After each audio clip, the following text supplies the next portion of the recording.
Halo, kita ketemu di kuliah terakhir untuk kuliah interaksi manusia komputer.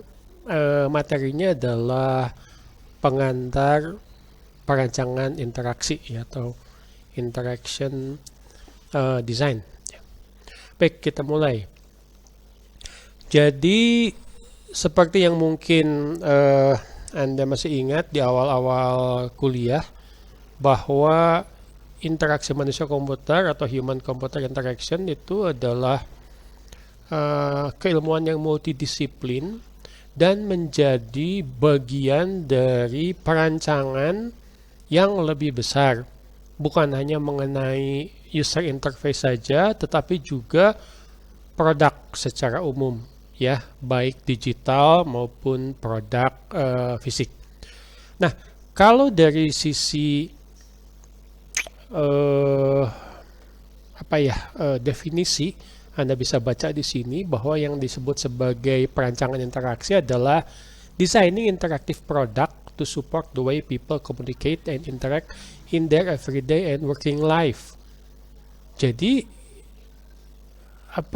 perancangannya itu mengacu kepada produk, interaksi produk untuk mendukung bagaimana orang, user, customer, siswa, mahasiswa, human ya, manusia pada umumnya, untuk berkomunikasi dan berinteraksi, untuk mendukung pekerjaan mereka, untuk mendukung kegiatan mereka sehari-hari. Jadi kenapa yang disebut sebagai perancangan interaksi itu levelnya ya, kalau kita lihat dari nanti kita lihat gambarnya, itu lebih tinggi dibandingkan dengan human computer interaction. Kalau lebih tinggi artinya ya lebih kompleks. Jadi kalau kita lihat di aspek yang dirancang ini bukan hanya mengenai user interface saja, tetapi juga perancangan perangkat lunak, perancangan yang berpusat kepada pengguna. Ya, kita bukan hanya bicara mengenai metode yang sebelumnya kita pelajari, misalkan di UCD ya, di user centered design, tapi juga metode-metode lain atau kakas lain yang umum digunakan dalam perancangan interaksi. Nanti kita akan belajar ada yang namanya 5 planes, ada yang namanya design thinking, dan masih banyak lagi. Lalu ada desain produk, ada desain web, ada desain pengalaman atau experience, sampai dengan bagaimana kita akan melakukan perancangan sistem interaktif. Interaksinya jadi seakan-akan kita ngobrol dengan sesama manusia. Salah satunya nanti kita juga akan belajar bagaimana misalkan teknologi yang sekarang sedang populer, sedang booming ya, artificial intelligence atau kecerdasan buatan, ini juga mempunyai sumbangsih yang cukup besar dalam perancangan interaksi. Nah, fokus dari desain interaksi adalah bagaimana kita melakukan praktek engineering atau rekayasa. Fokusnya tetap ya ke UX atau user experience, tetapi bagaimana kita memanfaatkan berbagai macam metode, teknik, dan kerangka kerja. Tadi saya sudah menyebutkan ada istilah-istilah ya, design thinking, ya 5 planes, user centered design. Itu adalah metode, teknik, dan kerangka kerja atau framework yang bisa dimanfaatkan dalam perancangan. Dan kalau dalam konteks kuliah itu juga bisa dimanfaatkan sebagai kakas untuk melakukan penelitian. Misalkan dalam menulis paper, jurnal, atau mungkin Anda nanti menyelesaikan tugas akhir. Nah, metode teknik dan kerangka kerja ini akan tergantung pada waktu dan konteks. Ada masalah-masalah yang cocoknya ya, biasanya ini berkaitan dengan kompleksitas dari masalah, misalkan kompleksitas dari interaksinya yang cocok untuk digunakan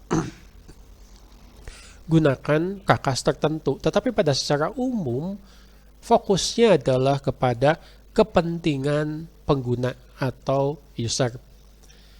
Baik. Nah, ini mungkin konsep yang sudah cukup lama, tetapi kita harus bisa membedakan antara human computer interaction, ya, IMK, yang menjadi bagian dari perancangan atau desain interaksi, dengan perancangan sistem berbasis komputer. Analogi yang mungkin paling tepat itu adalah bagaimana kita membandingkan antara seorang arsitek dengan insinyur sipil. Ya, contohnya kita akan membangun rumah. Ya, ternyata dalam membangun rumah kita butuh dua-duanya. Kita butuh arsitek, kita juga butuh yang namanya insinyur sipil. Tetapi itu punya cara pandang yang yang berbeda, ya. Jadi kalau arsitek disebutkan, arsitek adalah secara profesional katanya menghasilkan perancangan struktur yang membuat fungsi-fungsi di mana rumahnya itu menjadi artistik, ya, nyaman bentuknya bagus, ya, tata letaknya bagus, layout, ya, kita bicaranya mirip dengan yang ada di user interface, termasuk juga memperhatikan faktor-faktor estetika yang membuat penghuninya atau pemiliknya itu merasa nyaman, ya, betah di rumah. Sementara yang namanya insinyur sipil atau civil engineer ini berkaitan dengan bagaimana dia membuat konstruksi dari bangunan tersebut yang sudah dirancang oleh arsitek. Ya, bahan bangunannya apa, dimensinya seperti apa, sehingga bangunannya itu stabil, bangunannya itu tidak mudah rusak. Ya, dari sini kita bisa melihat bahwa perancangan interaksi itu adalah arsitek, ya. Sementara untuk pembangunan aplikasi, ya, bidang rekayasa perangkat lunak itu adalah insinyur sipil. Ini kurang lebih analoginya, ya, atau perbandingannya. Nah, Anda sebagai seorang desainer user interface, pola pikirnya mirip dengan seorang arsitek. Misalkan, ya, apakah layout atau tata letak dari ruang keluarga dan ruang pribadi ini sudah baik? Ya, bagaimana kita menempatkan misalkan kamar mandi atau ruang makan? Ya, apakah dapur itu harus dekat dengan ruang makan? Apakah orang tinggal itu harus dirancang seperti harusnya digunakan? Orang tidur ya di kamar tidur, orang mandi ya di kamar mandi. Kamar mandi dengan kamar tidur itu aksesnya harus mudah, harus dekat. Sementara insinyur sipil lebih tertarik pada masalah yang harus dilakukan dengan mewujudkan proyek tersebut. Biaya, ya, daya tahan, terutama mengenai struktur, ya, beton, semen, aspek lingkungan, peraturan kebakaran, dan seterusnya. Nah, fokus kita adalah bagaimana Anda menjadi seorang arsitek user interface yang akan mendukung user experience dengan memanfaatkan, ya, konsep-konsep metode KAKAS yang ada di dalam perancangan interaksi. Oke?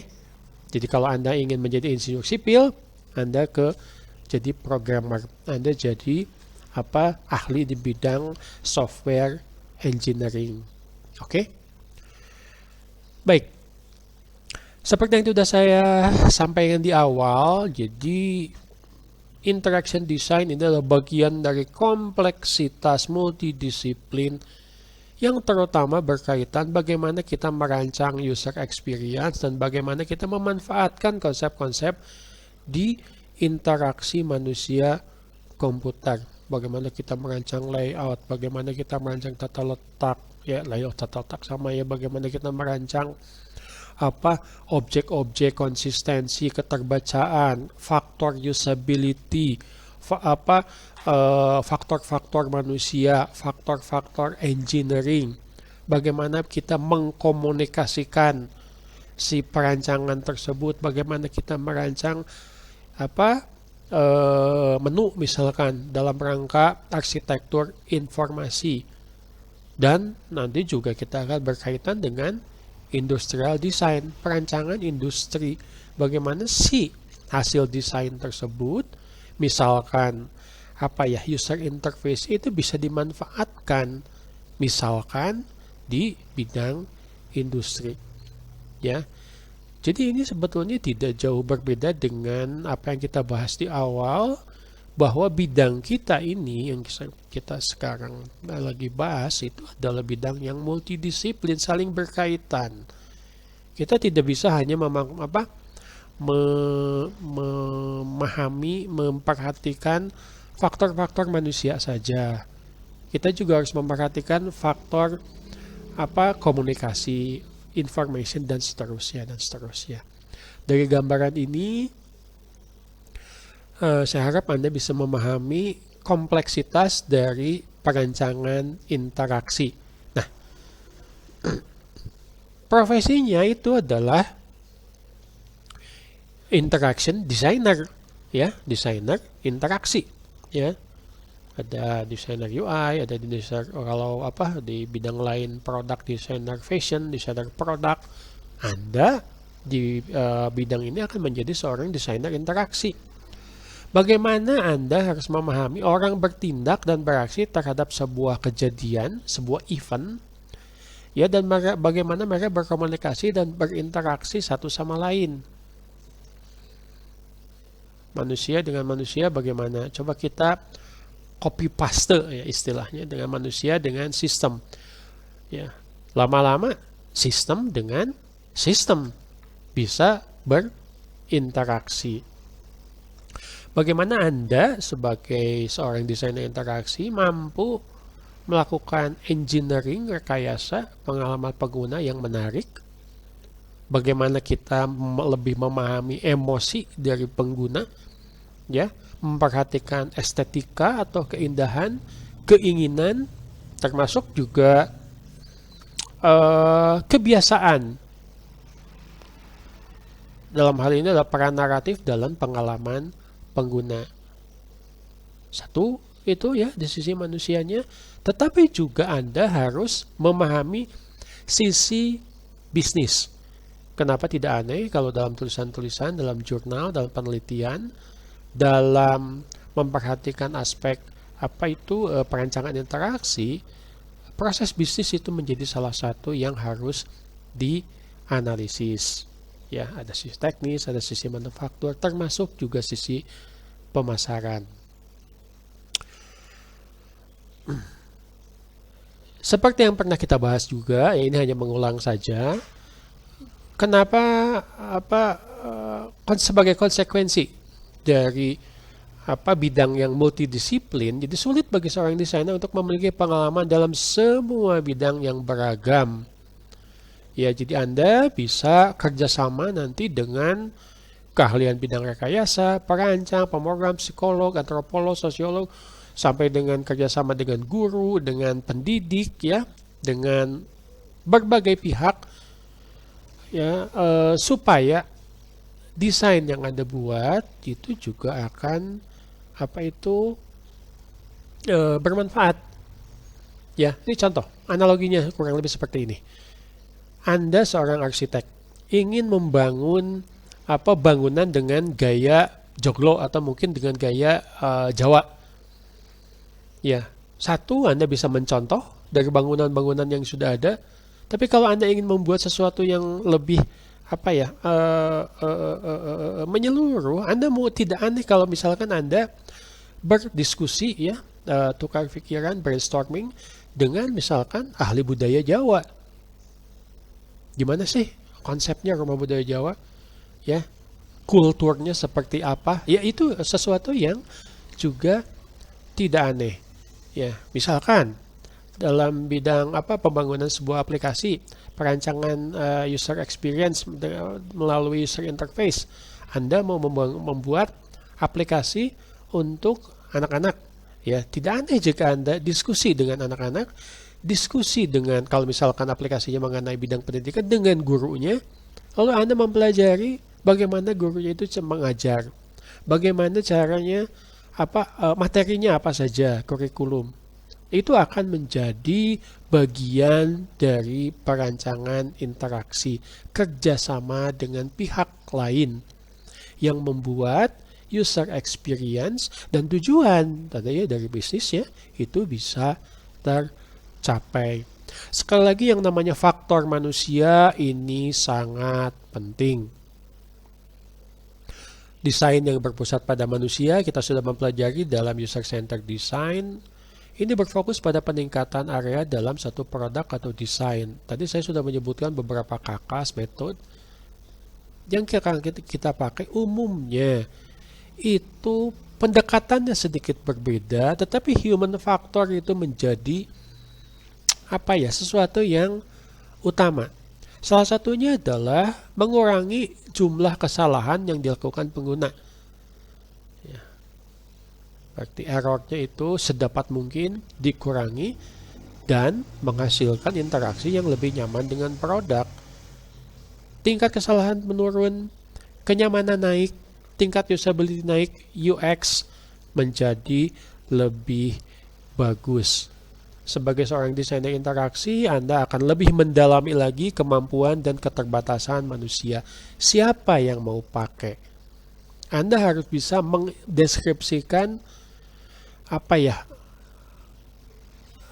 pengguna baik secara umum maupun secara detail. Penerapan pengetahuan ini pada desain produk, ya, tadi sudah saya sebutkan, didukung oleh berbagai disiplin ilmu yang dibutuhkan. Sekali lagi yang dibutuhkan ya. Di sini ditulis psikologi, sosiologi, teknik, desain industri sesuai dengan nanti konteks dari desain interaksi. Dalam hal ini adalah misalkan user interface yang akan dirancang. Tujuannya apa? Sama tujuannya, yaitu mencapai tingkat pengalaman pengguna yang baik atau user experience. Salah satu faktor yang diperhatikan di sini adalah ergonomi yang fokus utamanya bagaimana orang itu berinteraksi dengan teknologi. Ini sudah kita bahas ya di kuliah interaksi manusia komputer sebelumnya. Nah, sekali lagi tujuan desain UX adalah membuat sistem bermanfaat dan menyenangkan untuk berinteraksi. Faktor-faktor yang berkaitan dengan usability, kegunaan, faktor-faktor yang berkaitan dengan kesukaan atau kebiasaan ini akan membentuk pengalaman pengguna yang lebih luas, yang lebih baik. Untuk desain ergonomis, ya secara umum adalah penciptaan produk dan lingkungan yang nyaman, ya, efisien, jangan lupa. Ya. Jadi kalau ada yang bicara mengenai perbaikan interaksi, salah satu yang menjadi ukuran itu adalah efisiensi. Versi sebelumnya untuk melakukan sesuatu butuh 4 langkah. Misalkan versi selanjutnya interaksinya menjadi cukup 3 langkah atau mungkin 2 langkah saja. Semakin singkat, semakin mudah dilaksanakan, ya, membuat experience menjadi lebih baik. Desain ini melibatkan perancangan yang sesuai dengan kemampuan fisik dan mental pengguna. Mental, ya. Mental itu berkaitan salah satunya adalah dengan habit atau kebiasaan. Kenapa? Misalkan kalau saya bisa mengasih contoh kasus ya. Yang namanya aplikasi desain UI untuk e-commerce itu mirip-mirip. Ya mungkin 60-80% itu mirip. Mulai dari arsitektur informasi, tata letak, pilihan, penyediaan gambar, keterbacaan, dan seterusnya. Kenapa? Karena orang punya kebiasaan, punya habit, dimulai dengan interaksi fisik, ya, dengan benda fisik, kita pindah ke digital, dan itu dibawa. Ini yang disebut sebagai mental model. Kebiasaan orang itu diikuti. Ya, supaya apa? Supaya orang mudah belajar. Gini loh kalau orang belanja tuh. Anda harus memahami tahapan-tahapannya. Itu yang menjadi bagian. Ya, di sini disebutkan pendekatan ini bertujuan untuk mengurangi cedera di tempat sebetulnya ini kalau ini ya kalau berkaitan dengan fisik. Tapi pada umumnya ini akan meningkatkan produktivitas dan meningkatkan kepuasan baik karyawan, baik customer atau pengguna secara umum. Jangan membuat rancangan yang sama sekali berbeda dengan kebiasaan atau model dari pengguna. Ini tidak akan berjalan dengan baik, memaksa pengguna untuk beradaptasi dengan lingkungan atau produk yang baru. Sesuatu yang bersifat pemaksaan itu tidak akan bermanfaat ya. Jadi manfaatnya akan sangat-sangat berkurang. Jadi ini ya harus balance. Bagaimana kita merancang UX dalam perancangan interaksi? Anda harus mengacu kepada user, kebutuhan user need. Anda harus memikirkan tujuan dari bisnis. Proses bisnisnya seperti apa? Hambatannya seperti apa? Tujuannya seperti apa? Keuntungannya seperti apa? Termasuk juga mengelola informasi yang dibutuhkan untuk mendukung UX atau user experience. Nah, kurang lebih seperti ini. Ya. Wah, saya punya cita-cita jadi seorang perancang interaksi atau interaction designer. Harus seperti apa? Yang pertama adalah Anda harus punya kemampuan analisis, ya, thinking, kemampuan untuk berpikir. Bagaimana Anda bisa bekerja sama, tukar pikiran, menciptakan solusi bersama dengan tim, ya, punya ide-ide. Anda punya kemampuan untuk mengobservasi pengguna, terutama perilaku pengguna. Punya kemampuan untuk mendengar apa? Mendengar keluh kesah, mendengar keinginan, mendengar kesulitan yang dialami oleh pengguna. Gimana caranya? Interview, melakukan wawancara. Anda harus punya keinginan untuk menambah pengetahuan. Yang namanya Kakas itu berkembang. Kakas itu banyak versinya. Misalkan saya bicara mengenai design thinking nanti ya, ini design thinking versi yang mana ini? Ya, ada beberapa versi. Saya bicara mengenai usability. Ada berapa macam usability? Ada Nielsen, ada Schneider, ada ISO. Mana yang mau Anda pakai? Kalau sudah Anda pakai, ya Anda harus tahu gitu loh. Seperti apa yang harus dibutuhkan. Anda punya care, punya perhatian kepada pengguna. Wah, ini gambarnya gambar hati ya. Anda tidak peduli sama user, produk Anda dijamin gagal. Dan dari sisi keterampilan, Anda punya kemampuan untuk membuat prototyping. Mulai dari yang sederhana, ya bikin layout, lalu bikin paper prototyping, lalu bikin pakai aplikasi digital untuk membuat rancangan awal, ya, yang istilahnya itu low fidelity. Dan rancangan yang seakan-akan sudah jadi aplikasi itu biasanya disebut sebagai high fidelity. Menggunakan berbagai macam aplikasi dan Kakas ya. Yang populer ada Figma ya, ada Adobe XD, ada Balsamiq dan masih banyak lagi aplikasi yang lain. Anda harus terampil minimal salah satu dari produk-produk yang saya sebutkan. User experience tidak lepas dari konsep yang Nielsen dan Norman definisikan ya. Jadi UX itu beliau-beliau ini sebut sebagai semua aspek interaksi pengguna akhir dengan perusahaan, layanannya dan produk. Perusahaan, bisnis, layanan servis dan informasi. Produk itu berkaitan dengan apa? Iya produk yang akan kita pakai, misalkan aplikasinya, tampilannya seperti apa. Sementara Garrett ini yang menulis buku mengenai konsep The Five Planes ya, menyebutkan bahwa konsep user experience adalah setiap produk yang digunakan oleh seseorang yang memiliki pengalaman pengguna, user experience. Mulai dari koran, botol, kursi, sweater, sampai dengan konsep aplikasi digital.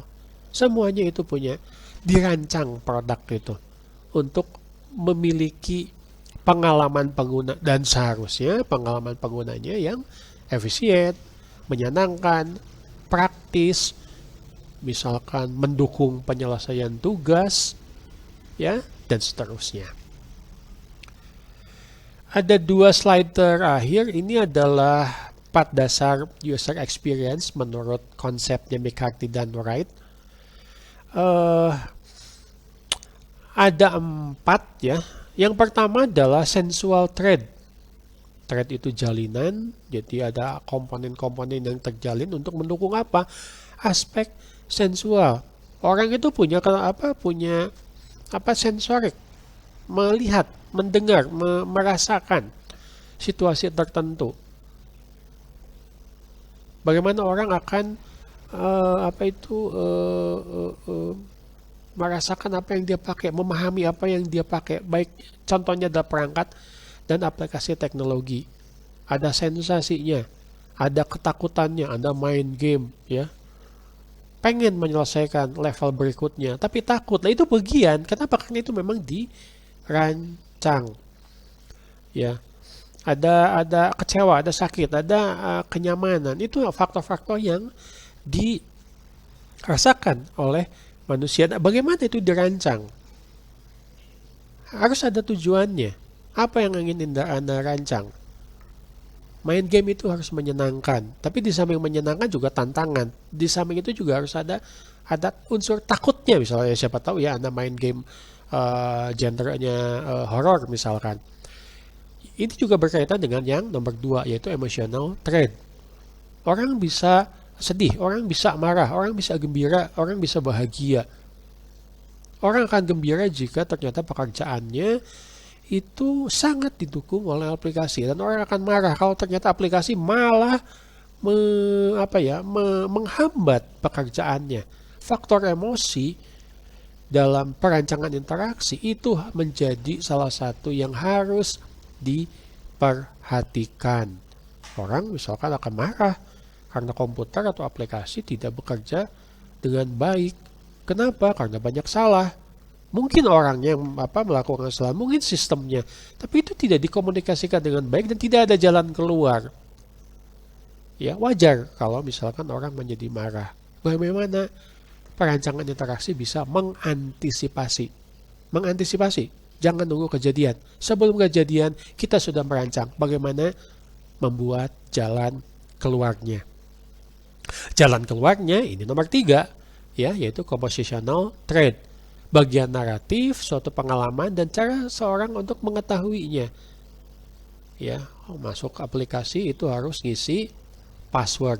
Untuk yang pertama kali masuk ke aplikasi, ya harus ada help, harus ada bantuan, harus ada user support.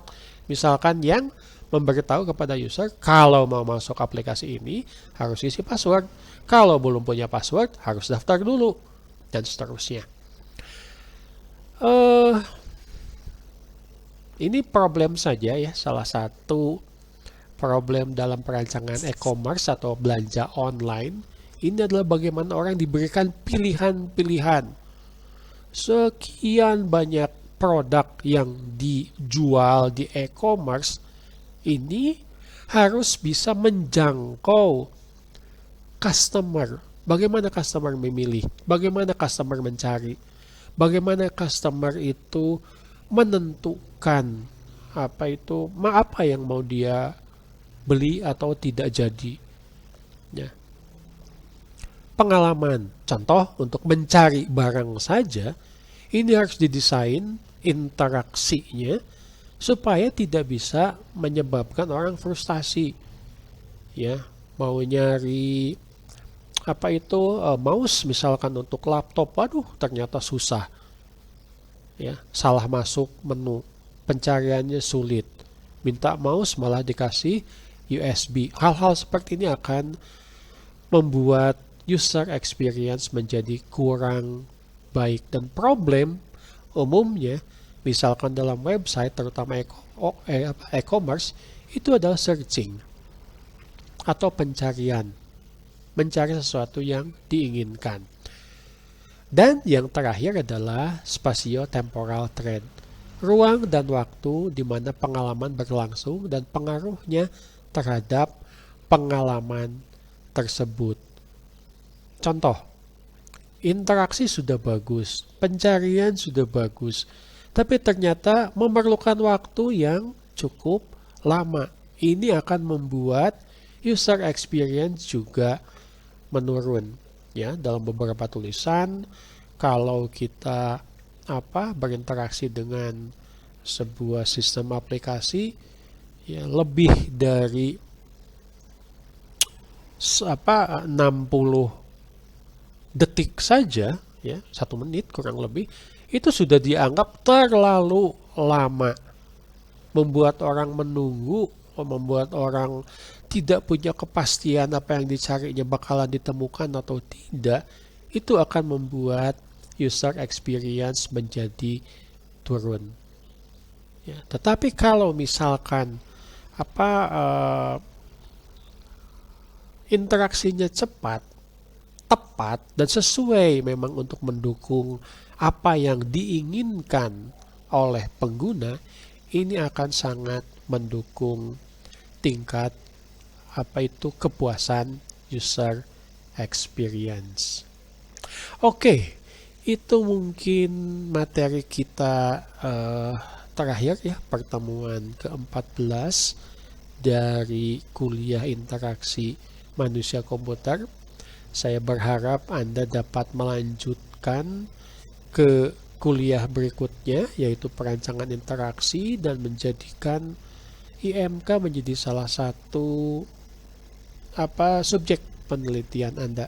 Ini bidang yang setidaknya menurut saya ya ada sangat menarik, bermanfaat ya, dan salah satu profesi yang sekarang ya sedang banyak dicari ya.